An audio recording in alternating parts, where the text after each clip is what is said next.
જય સ્વામિનારાયણ ભક્તો, આજે દિવાળીનો પાવનકારી દિવસ, આખા વર્ષનો અંતિમ દિવસ. 2081નું વર્ષ, એનો અંતિમ દિવસ એટલે દિવાળીનો દિવસ એટલે આમ તો એવું છે કે મારા તમારા જીવનના લેખાજોખા કરવાનો સમય છે. આ દિવસે વેપારી લોકો હોય તો એ પોતાનો હિસાબ માનતા હોય, નફા નુકસાનનું ખાતું વાળતા હોય અને ભાવિ યોજનાઓ બનાવતા હોય. પણ દિવાળી, દીપોત્સવ શું કરવાનું? તો વચનામૃતની અંદર દ્રષ્ટિ કરીએ તો કાર્યાણીની અંદર મહારાજ દિવાળીના દિવસે સંધ્યા સમયે દીપમાળા પૂરી હતી અને મંચ ઉપર બિરાજમાન હતા. દીપમાળાના મધ્ય ભાગમાં દીવડો. ભક્તો, ભારતીય સંસ્કૃતિમાં વેદનો મંત્ર છે, અશતોમાં સદ્ગમય તમસોમાં જ્યોતિર્ગમય મૃત્યોર્માં અમૃતમ ગમય. તમસોમાં જ્યોતિર્ગમય, અંધકારથી પ્રકાશ તરફની એક યાત્રા, અંધકારથી પ્રકાશ તરફનું મંડાણ.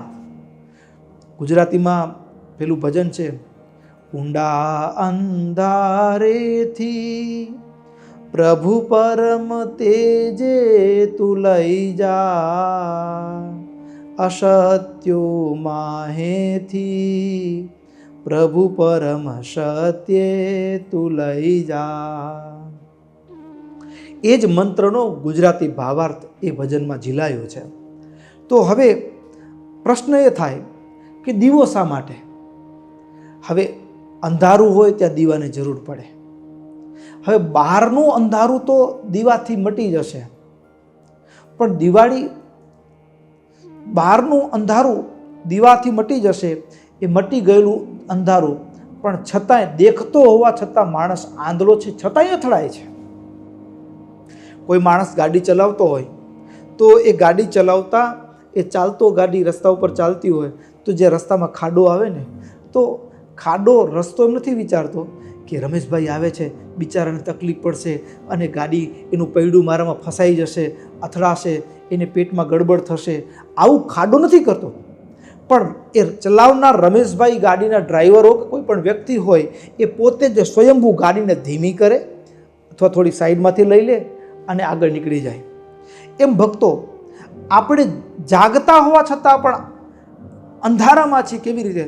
તો કે પરિવારના સ્વજનો હોય, આ આજુબાજુના બહારના, એ સ્વભાવના જે ખાડા છે, જાણીએ છીએ છતાં એ ખાડાની અંદર આપણે એડજસ્ટ થવાની જગ્યાએ, સાઈડમાંથી વળોટવાની જગ્યાએ, કે આપણી ગાડીને ધીમી કરવાની જગ્યાએ કજિયા અને કલર રૂપે એ આપણે એમાં અથડાઈએ છીએ અને એની વેદના ભોગવીએ છીએ.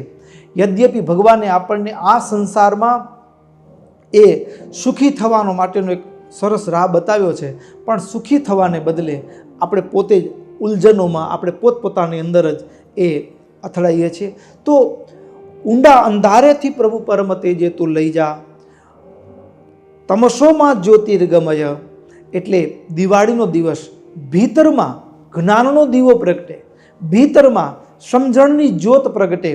અને જ્યોતને પ્રગટાવે કોણ? તો કે સદગુરુ. સદગુરુ એ જ્ઞાનની ચિનગારી આપી અને જ્યોતને પ્રગટાવે અને મહિમારૂપી તેલનું પાન કરે એ કોડિયાની અંદર, અને ત્યારે એ દીવો પ્રજ્વલિત રહે અને વળી પાછો બહાર માયાનો પવનથી દીવો ઓલવાઈ ન જાય. એટલે સદગુરુ ચારેકો રક્ષા કવચ બનીને ઊભા રહે. અને એટલા માટે દિવાળીના દિવસે હું, તમે, આપણે બધા જ એ ભીતરમાં જ્ઞાનની જ્યોત પ્રગટે. ભક્તો, ફટાકડા ફોડતા હોઈએ, પણ એક એવો ફટાકડો ફોડીએ, આપણા સ્વભાવનો ફટાકડો ફોડીએ. હા, એ ફટાકડો ફૂટી જાય ને, હા, પછી હા, અંતરમાં શાંતિ થઈ જાય. એટલે સ્વભાવ છૂટે, ફૂટે અને ભીતરમાં શાંતિ થાય અને ભીતરમાં જ્ઞાનનો દીવો પ્રગટે ને, એના માટે દિવાળી છે. એટલે દિવાળી જીવનમાં આગળ એ 2081ના વર્ષમાં જાણતા અજાણતા થયેલી ભૂલો હોય એનું નામું વાળી આગળની યાત્રા માટેનું એક સરસ સુવ્યવસ્થિત યોજનાઓ બનાવીએ. એના માટે એક મનોમંથન કરીએ. અને દિવાળીના દિવસે વિશેષપણે લક્ષ્મી પૂજન પણ કરવામાં આવે છે. અને લક્ષ્મીજી માતૃ સ્વરૂપા છે અને બીજા સ્વરૂપે આપણા જીવનના વ્યવહારનું માધ્યમ છે. માં છે ને, એ જ આપણા જીવનનો નિર્વાહ કરે છે, એવો એનો ભાવ છે. તો આ બંને ભાવને આત્મસાત કરીએ અને દિવાળીને ઉજવીએ, એ જ અભ્યર્થના. જય સ્વામિનારાયણ.